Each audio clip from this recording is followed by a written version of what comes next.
Hello and welcome to biology, जहां हम करेंगे बायोलॉजी को सिंप्लीफाई। पिछले वीडियोस में हमने देखा है कि प्लांट टिश्यू क्या है और अलग अलग टाइप्स क्या है प्लांट टिश्यू के और इनके फंक्शन क्या है। आज का हमारा वीडियो इंट्रोड्यूस करता है एनिमल टिश्यू को। एनिमल टिश्यू क्या है और इसके अलग अलग टाइप्स क्या हैं, क्या फंक्शन है, कहाँ कौन सा टिश्यू पाया जाता है और क्या इंपॉर्टेंस है। तो आइए स्टार्ट करते हैं। एनिमल्स में बेसिकली 4 तरीके के टिश्यू पाए जाते हैं: epithelial tissue, connective tissue, muscular tissue और न्यूरल टिश्यू। थोड़ा सा नाम को एक्सप्लेन करते हैं जिससे ये समझना आसान हो जाएगा कि कौन सा टिश्यू क्या करेगा और कहां मिलेगा। Epithelial tissue.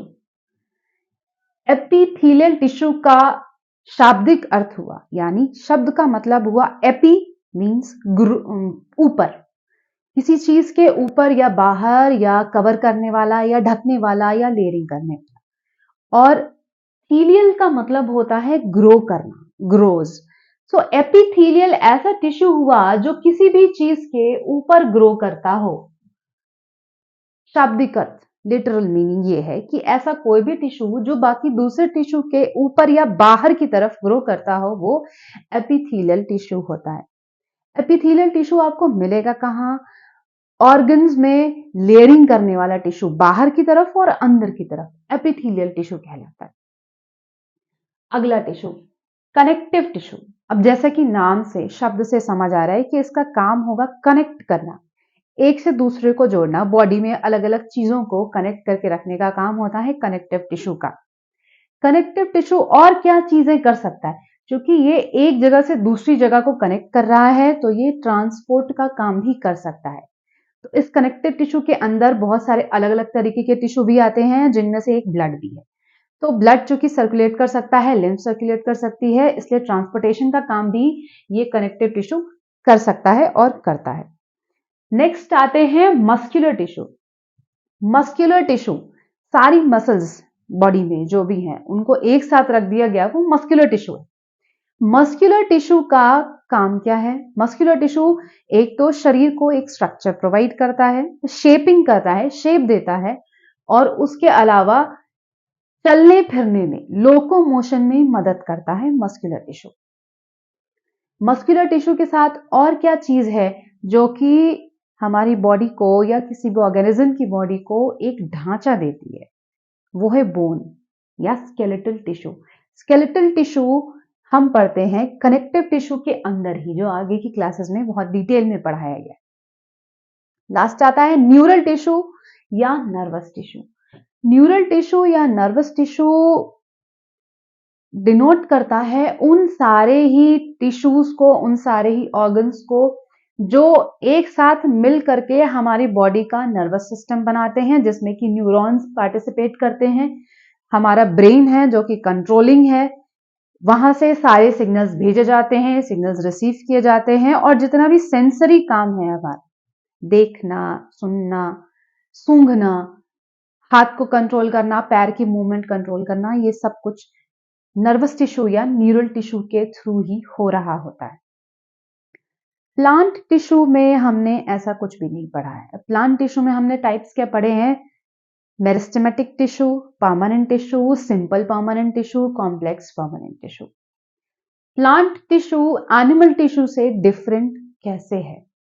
प्लांट्स को पहली बात तो लोकोमोशन की कोई जरूरत नहीं, उन्हें चलने फिरने की आवश्यकता नहीं है, इसलिए उनके पास क्या नहीं है? मस्कुलर टिश्यू, मसल्स नहीं होती प्लांट्स में। प्लांट्स में ट्रांसपोर्टेशन के लिए क्या यूज करते हैं? जाइलम और फ्लोएम। ट्रांसपोर्टेशन कैसे हो रहा है? जाइलम और फ्लोएम के थ्रू हो रहा है। ब्लड जैसी कोई चीज नहीं है वहां पे, ब्लड है कनेक्टिव टिश्यू, तो प्लांट्स में ये भी नहीं है। Instead of connective tissue plants में होता है ट्रांसपोर्टेशन वाला टिश्यू, जिसको कि हम बोलते हैं जाइलम और फ्लोएम। वो आता है कॉम्प्लेक्स परमानेंट टिश्यू के अंदर। प्लांट्स में हमने एपिथेलियम तो कहीं नहीं पढ़ी है, एपिडर्मिस जरूर पढ़ी है। एपी तो यहां भी आ रहा है टर्म, लेकिन ये डर्मिस है। एपिडर्मिस मतलब बाहर की त्वचा। डर्मिस यूज होता है स्किन के लिए या त्वचा के लिए, और एपी का मतलब होता है बाहर होना, किसी चीज के बाहर या किसी चीज के ऊपर होना। तो एपिडर्मिस स्टेम की बाहरी परत, रूट की बाहरी परत, पत्ती की बाहरी परत, अलग अलग तरीके के स्ट्रक्चर उसमें हो सकते हैं, अलग अलग तरीके से ये एपिडर्मिस मॉडिफाइड हो सकती है, लेकिन वो है एपिडर्मिस, एपिथीलियम नहीं है। एपिथीलियम कहाँ मिलती है? एनिमल्स में। सो ये डिफरेंस जरूर याद रखिएगा, एपिडर्मिस और एपिथीलियम में कंफ्यूज नहीं होना है। एपिडर्मिस आपको मिलेगी प्लांट्स में और एपिथीलियम मिलेगी आपको एनिमल्स में। बेसिक। अब अलग तरीके से लेयर्स कहीं मॉडिफाई हो जाती हैं, अलग टर्म्स यूज किए जाते हैं उनसे, वो फर्दर कॉम्प्लेक्सिटी है, वो आगे की बिगर क्लासेस में डिटेल में पढ़ाया जाता है और terminology time to time change भी होती रहती है। किस लेवल पे आप पढ़ रहे हैं उसके अकॉर्डिंग टर्मिनोलॉजी चेंज हो जाती है, पर फिलहाल एपिथीलियम एनिमल्स के लिए और एपिडर्मिस प्लांट्स के लिए। एक और चीज है जो कि एनिमल टिश्यू में बहुत इंपॉर्टेंस रखती है, वो है टिश्यू फ्लूइड। टिश्यू फ्लूइड है क्या? टिश्यू फ्लूइड नाम से समझ में आ रहा है कि फ्लूइड यानी कि लिक्विड है जो कि टिश्यू में मिलता होगा। अब इस टिश्यू फ्लूइड का काम क्या है? टिश्यू फ्लूइड सेल्स को, किसी एक टिश्यू में ढेर सारी सेल्स हैं, उन सारी सेल्स को एक साथ कैसे रख सकते हैं? जैसे कि एक दीवार में या एक घर में ईंटों को जोड़ करके रखते हैं एक दूसरे के साथ, तो वो काम कौन करता है जोड़ने का? सीमेंट काम करता है। तो टिश्यू के केस में सीमेंट की तरह कौन काम करता है? वो है टिश्यू फ्लूइड। सेल्स को एक दूसरे के साथ होल्ड करके रखता है एक पर्टिकुलर स्ट्रक्चर में, प्लस सेल्स को एक्सचेंज प्रोवाइड कराता है, एक्सचेंज फैसिलिटेट करता है। एक्सचेंज किन चीजों का? एक्सचेंज जिनको की सेल को जरूरत है और सेल से जिन चीजों को बाहर निकालना है, मतलब सारा केमिकल एक्सचेंज।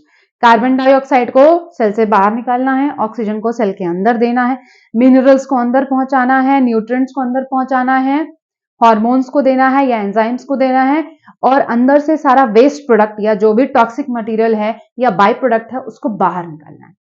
तो सेल डायरेक्टली एक्सचेंज किससे कर रही होती है? टिश्यू फ्लूइड से। किसी भी टिश्यू के अंदर कोई भी सेल है वो डूबी होती है या सराउंडेड रहती है किससे? टिश्यू फ्लूइड से।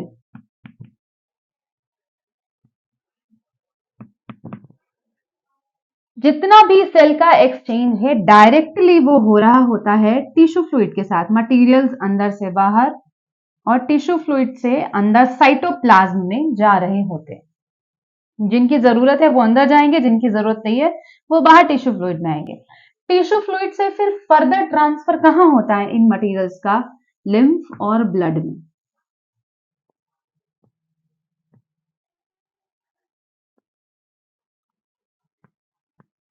जहां से कि फिर ये अलग अलग ऑर्गन्स में ब्लड जाता है, क्लीनिंग होनी है, फिल्टरेशन होना है, ऑक्सीजनेशन होना है, वो सब कॉम्प्लेक्स जितने भी स्ट्रक्चर्स हैं काम करते हैं और ये डिफिकल्ट फंक्शंस परफॉर्म करते हैं। बेसिक एक्सचेंज सेल का किससे हो रहा है? टिश्यू फ्लूइड से। सो टिश्यू फ्लूइड है जो कि बहुत इंपॉर्टेंस रखता है एनिमल टिश्यू में, बहुत ज्यादा जरूरी है। टिश्यू फ्लूइड के और भी नाम हैं। टिश्यू फ्लूइड को हम जानते हैं extra cellular fluid. Extra cellular fluid. Extra का क्या मतलब है? बाहर का। एक्स्ट्रा मीन्स कि जो सेल के बाहर है, एक्स्ट्रा सेलुलर फ्लूइड। इसको इंटरसेलुलर फ्लूइड भी बोला जाता है। इंटरसेलुलर। इंटरसेलुलर का क्या मतलब हुआ? सेल्स के बीच में। इंटरसेलुलर, दो सेल्स के बीच में जो कुछ भी है वो इंटरसेलुलर है। तो टिश्यू फ्लूइड या एक्स्ट्रा सेलुलर फ्लूइड या फिर इंटरसेलुलर फ्लूइड, बात एक ही है। टिश्यू फ्लूइड ग्राउंडिंग का या भरने का काम करता है, जिसमें कि ये सारी सेल्स डूबी हुई होती हैं, आप ऐसा इमेजिन कर सकते हैं, या सराउंडेड होती हैं, बिल्कुल घिरी हुई होती हैं, इनको घेर के रखता है टिश्यू फ्लूइड।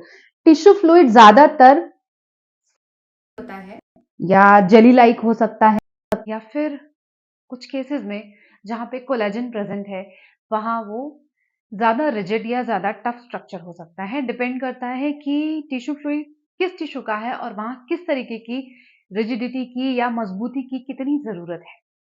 आई होप आपको ये वीडियो हेल्पफुल लगा होगा। Please share and subscribe. Thank